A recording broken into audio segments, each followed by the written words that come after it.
Hello viewers, আমরা যারা Yamaha FZ version 2 bike use করি তাদের জন্য এই ভিডিওটা, এবং যারা টেকনিশিয়ান আছি তাদের জন্য এই ভিডিওটা অনেকটা উপকারী হবে। দেখুন, বাইকটা হঠাৎ করেই সেলফ হচ্ছে না।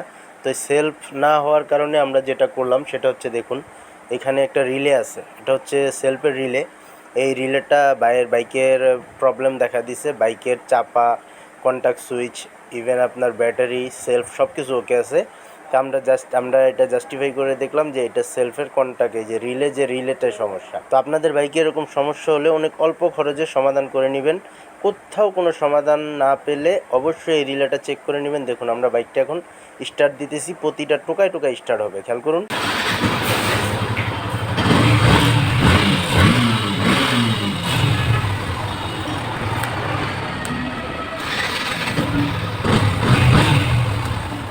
তো ভিউয়ার্স, বাইকটার সেলফ হচ্ছিল না, সমস্যা ছিল এই রিলেতে। সবাই ভালো থাকবেন, ধন্যবাদ, আল্লাহ হাফেজ।